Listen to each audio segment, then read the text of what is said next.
Hey, friend, welcome to Less Stress, More Joy with Amy Leneker. It's me, Amy, and I am so glad that you're here. This is the podcast for anyone who has ever woken up on Monday already exhausted or spent Sunday night bracing yourself for the week ahead. The problem isn't you, the problem is work. And more specifically, the problem is stress.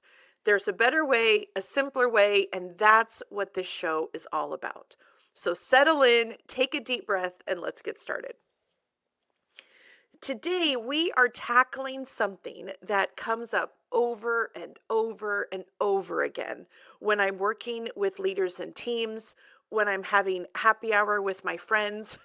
And I want to ask you what I ask them, which is, when was the last time you asked for help? Not the last time you offered it, not the last time you gave it without someone even asking you, but the last time that you actually asked for help. It sounds great in theory. Asking for help, of course, it makes sense. And we know that it is a part of moving through the world. But sometimes in practice, it's so much harder. We can so quickly fall into this trap of believing that asking for help somehow means that we're not good enough or smart enough. And for many of us, not asking for help has almost become a badge of honor. We can figure this out on our own. We're the capable one. We're the ones that's going to see this through. But that's really not the goal. The problem is that the longer we avoid asking for help, the heavier everything gets. And so today we are going to talk about why is it so hard for even smart, self-aware, high-achieving people to ask for help. We're going to look at what the research says. We're going to look at our own stories so that we can start to change that. I wanted to start this conversation because there is an entire chapter in Cheers to Monday that is dedicated to asking for what you need. And if you're familiar with the book, or even if you're not, it is such a simple construct. So, the unstressing method has 3 steps. We see stress differently, we sort it into 5 actionable categories, and then we solve it using the unstressing matrix. Whether you're walking your dog or driving in your car, or maybe you're sitting at your desk pretending you're in a Zoom meeting, whatever you're doing right now, imagine a really simple 2 by 2 matrix. And on one side, it's whether or not that stressor is important. And on the other side is, do you have control? So imagine those are the 2 axes of your 2 by 2 matrix. For the stressors where they are important to you, but you don't have control over them, then the action is to ask for help. Because by definition, you don't have control over the stressor that's important to you. And so, one of 2 things is going to happen. One, there is going to be someone who's able to help you. You don't have the ability to move a deadline, but someone else in your office does. Or there's a hiring freeze and you can't hire, but HR can walk you through how to do an exemption to the process. Whatever it is, there's going to be times where you don't have control, but someone else does. Then there are going to be those instances where no one has the ability to help you. I'm working with teams right now, and when they're doing their unstressing matrix, I am seeing a lot of global issues in this quadrant. People are worried about what's happening in the world. For the majority of us, we don't have someone that we can pick up the phone and say, could you please fix all of these world issues? I need help fixing these global concerns that I have. So, in that instance, it becomes, how do you ask for what you need? What is the support that you need to move forward in a way that you can stay aligned with your values and still feel good at the end of the day. In the book, the chapter that's just about asking for help, I wanted to read the very beginning of it for you because I think it's going to set the stage for us. So at least you can see for me what are the stories that I carry around asking for help. So this is the beginning of chapter 13 from Cheers to Monday. Have you ever tried to carry all the groceries in one trip instead of asking for help, only to end up dropping three things: a case of sparkling water on your foot, a carton of eggs on the driveway, and a stream of F bombs your sweet elderly neighbors will never forget? No? Just me? Or have you insisted that you didn't need help on a big project, only to find yourself rewriting the entire report at midnight, watching YouTube tutorials on how to combine 12 spreadsheets from 6 departments without losing your will to live, and cursing under your breath the whole time? No? Still just me? Well, surely you volunteered to just whip up a simple slide deck only to spend 8 hours of your life you'll never get back perfecting a presentation no one will ever read and cursing every minute of it. Now, come on, that still can't just be me. In all those examples, and they weren't hypothetical, I skipped asking for help or flat out refused it. And later, the 4-letter words followed. Asking for help can be hard. And that's exactly what brings us to quadrant 1 of the unstressing matrix: the stressors you've identified as important, but not within your control. Those 3 examples, they're silly, but they're real. They are 3 things that I have done in my life where asking for help would have been so much simpler. And so, why is it that asking for help is so hard?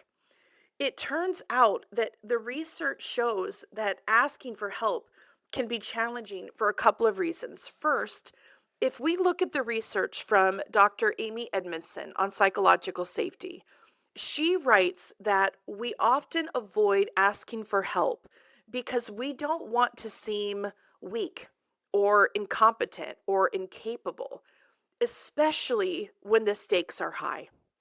And if you think about a work situation where you are fearing being judged or rejected, then it makes sense that there are times where you've been silent, even when you were struggling, even when asking for help would have been the easier thing to do. We can also look at the research from Brene Brown, who reminds us that asking for help requires vulnerability. And for many of us, that is something that we want to avoid. Many of us don't wake up and say, "Gosh, how can I be vulnerable today?" Even though, of course, we know that vulnerability is one of the most human emotions there is. And Brene writes about vulnerability as the emotion that we feel when there's uncertainty, when there's risk, and when there's emotional exposure. And asking for help very often includes all 3 of those things. It includes the uncertainty of, how does this feel? Are they going to say yes? Are they going to think differently about me? There's risk in it. What if they say no? What if they judge you? What if now you are seen as incompetent? And then there's emotional exposure of, what does it mean? What does it feel like? So, yes, there is absolutely vulnerability in it. And we know that the most successful leaders, the most successful humans, regularly ask for help. What's interesting to me is that there is research out of Harvard that shows that we underestimate how willing people are to help us. And according to Harvard, sometimes it's 50% or more. We assume that asking for help is going to be a burden, when their research shows that people are far more likely to say yes than we think they are. And the challenge then is, how do we ask for help in a way that helps us get what we need without the limitations? How do we break through whatever those stories are that asking for help is weakness, And in fact, it really is a leadership skill. Asking for help is a life skill. If you look at the most high performing leaders that you know, those who um, have it, well, I hate to say have it all figured out because I don't believe that anybody has it all figured out. But the most successful leaders that I know regularly ask for help. They have got a strong system built around them. They often have a very strong circle of people that they can go to, and asking for help just becomes part of that relationship. It becomes part of the partnership of working at the executive level. You've probably asked for help dozens, if not hundreds of times at work. If you consider how long you've been working and how many times you've asked for help, it's probably a lot. And so let's explore, why does asking for help sometimes work and sometimes not so much. And there is brand new research that came out from multiple institutions that work together, including the London School of Economics. And what they found is that the difference isn't just who you ask or what you're asking for. They found that one of the key differentiators is how you're asking for help. In their research, they identified two different ways of asking for help. So let's look at these two. And as we're going through them, I would encourage you to think about a recent example when you asked for help or when someone asked you for help. And which of these two types do you think it fell into? So the first one, and again, this is from the London School of Economics, and they worked with multiple institutions on how to ask for help in a way that's more effective. So if you want to check out the study, please do. But the first type of help, they call it autonomous help seeking. And this is when you are asking for help for the purpose of learning or growing or staying engaged.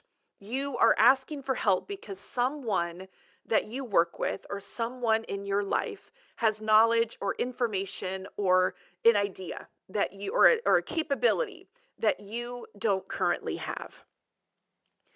The autonomous help seeking from this research was viewed as proactive, and it was received as being constructive. And what's really interesting is that it often led to higher performance ratings at work and increased trust from not only your peers, but from supervisors and leaders.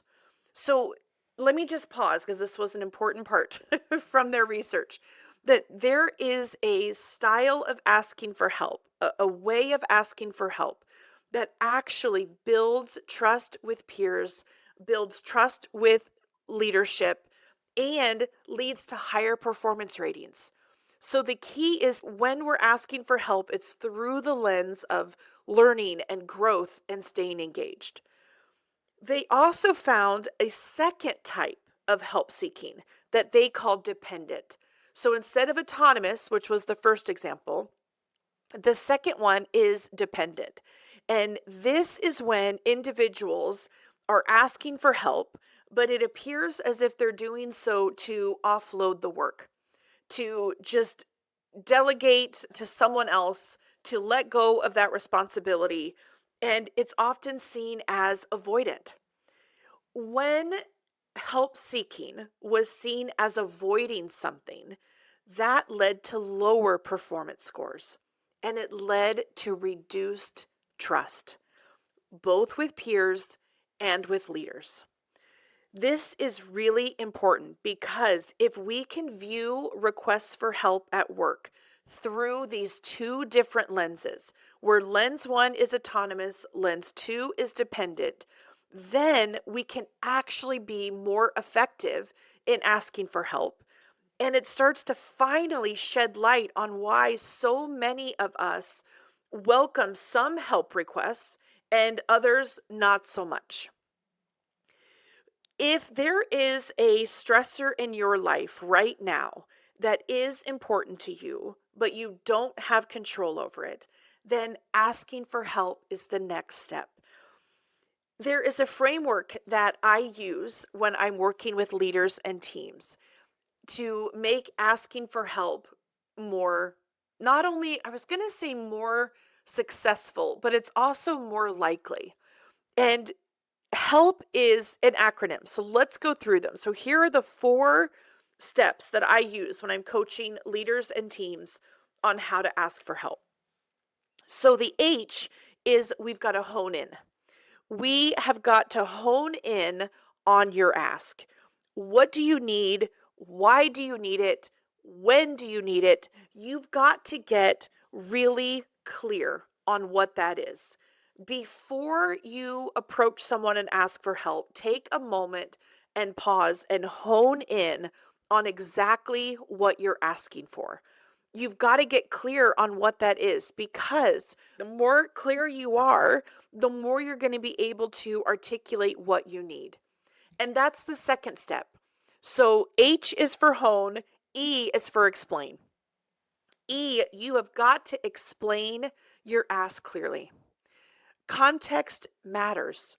And saying why you need help and what you've already tried is going to be a huge I almost said help, but we can't. How many times can we say help in one episode? Is going to be a huge driver of success in that request. If you make a vague request, it can create more confusion.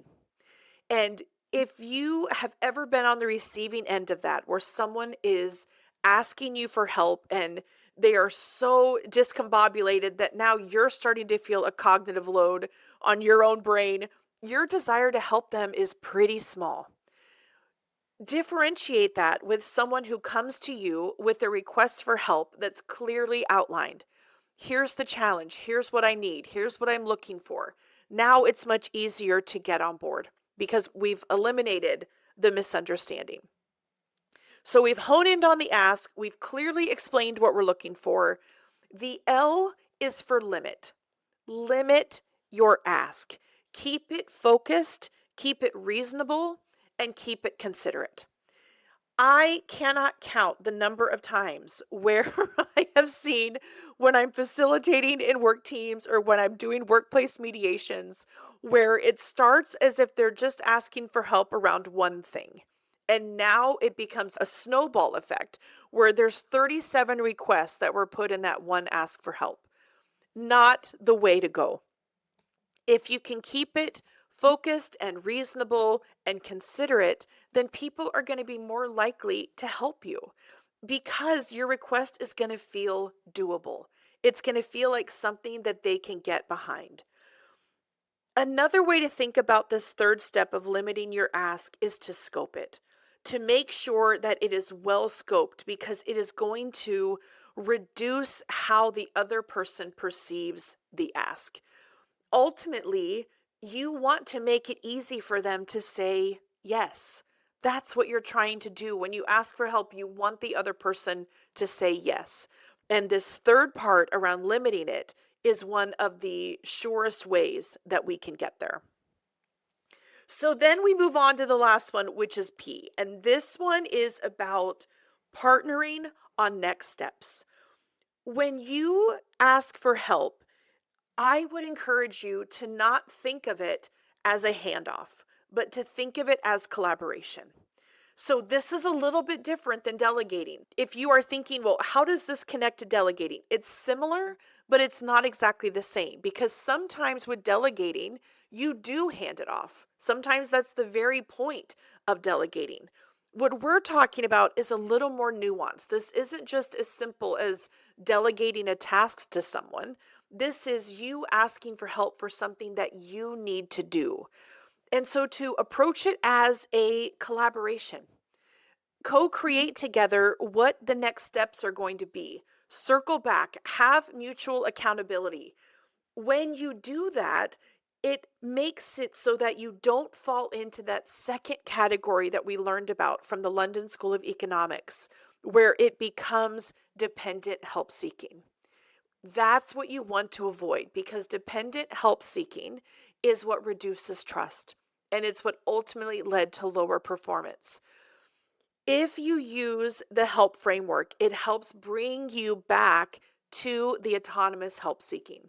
So if you hone in on your ask, explain it clearly, limit it so it's well scoped, and then partner on the next steps, you have set yourself up for a request that's more likely to give you what you need. There is research we've just talked about, of course, around what makes it hard. And for me, and I wonder if this applies to you too, is that sometimes it's the stories that we tell ourselves about what it means to ask for help. And so to shift that, to unlearn what we believe it is, and to learn something new, to finally appreciate that asking for help is brave and accepting it is even braver. The former Surgeon General of the United States, Dr. Vivek Murthy, he wrote that the more disconnected we feel, the harder it is to reach out. So not only are you feeling lonely in those moments, but you actually end up not asking for and not getting the help that you need. To me, this is a heartbreaking reality because in his final message to the country before he left his position, Dr. Murthy wrote something called My Parting Prescription for America. And in it, he argues that what is missing most right now isn't more wellness apps. Though I have to say, I love a good wellness app. I've got a couple on my phone that I love. But he argues that what's missing is community. And when you're in community, then asking for help and receiving help is just a part of existing in that community together.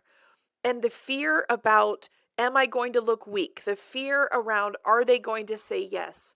That becomes less and less and less because of the strength of the community. A really healthy workplace is a community. I don't call it a family. I know some people do, and if that analogy works for you, then stick with it. I don't like thinking about work systems as family. We can't fire or promote our family. Though, yes, of course, there are many parallels in terms of the roles that we play and power dynamics. There isn't going to be any shortage of opportunities to ask for help at work. And again, these are in quadrant one. So these are the stressors that are important to you, but you don't have control over them, but someone else might. So in Cheers to Monday, I give a few examples. Things like a project is due, you're behind, and you can't extend the timeline. So you don't have control over that, but maybe your boss does. Maybe someone else is able to move that deadline. Or this is what I mentioned just a few minutes ago, that your team is short staffed, hiring is frozen, but HR has an exemption process. So someone in HR can help you navigate what is that exemption process going to look like. A couple more is that maybe a funding cut decision just came down and a key part of your resources, a key piece of your funding is now going away. Or the person, I run into this one a lot in workplace mediations, that the person you need decisions from is unavailable. They left on vacation, they are inaccessible, and you are feeling stuck because you can't move forward. So, in those instances, even though you can't personally do something, the likelihood of someone else in your organization having the ability is pretty high. Then there are going to be those times where there isn't an obvious person to ask. And sometimes there isn't anyone that you can escalate to. It's not about a process to challenge, it's not about a new workaround that you can try. Things like you have had a loss on your team, you've had a coworker that passed away, or there's new legislation that eliminates your program altogether. Or maybe there's been a reorg and now your position has been eliminated. In those instances, when you're not able to ask specifically for what it is you want and need, because there isn't any way to turn back the clock. Then it's about, what support do I need to move forward? What support do I need to be able to stay aligned in my values and move forward with support through this situation? It's really brave to ask for help, and it's even braver to accept it. That's the message for quadrant one. If you find yourself there, and we will, there isn't any way to go through the world, there isn't any way to exist as a human and not need help from other people. So, as we start to wrap up, let's talk about a few actions that you can take, a few practices that you can employ that are going to make this easier. And these are at the end of chapter 13. So if you've got the book, you can read these. If you don't have it, you can grab it anywhere or even get it from your local library. I love a good library. So if you are in an organization and you're trying to make it easier to ask for help, build your circle. Build that community that Dr. Murthy was talking about, a strong circle of support, whether that is your trusted colleagues, it's your peers. When you've got folks at work who have your back, and you've got mentors and sponsors who are reminding you about why this matters, asking for help just becomes a normal, natural part of your workday. You can also use the help framework that we just went through in this episode. You hone the ask, explain what you need, limit the scoped ask, and then partner for the next step forward. If you are on a team that struggles in asking for help, so those first two examples I gave, those were as individuals. Let's now look at teams. If you are on a team that is struggling as a unit to ask for help, first, you've got to make it easy. Inside that team, make sure that everyone knows who to go to for what. And it sounds simple, but I'm telling you, the number of people who exist on a team who do not fully understand what other people on that team do is shocking. So it can be as simple as a shared document or a quick list of, call me if this happens or call me when this happens, just to prevent the confusion and to prevent the silence that happens when people don't know where to go. Make it easy to ask for help. The other thing you could do on your team is to add a support round to your team meetings. I did this for years when I was leading teams in state government, and it became one of the most effective ways that we had as a team to not only ask for support, but also to provide it. So when you're in a team meeting, you do a quick round of, here's the support. Here's what I need from other people in this room. Here's what I need from other people inside this organization or even outside the organization. It normalizes asking for help. It reduces people staying silent. And for me, as the leader of that team, it let me know when I needed to intervene. It was a real time pulse check on when I needed to be weighing in. We've looked at it as an individual, we've looked at it as a team, and I want to end this episode by sharing two ideas across the organization.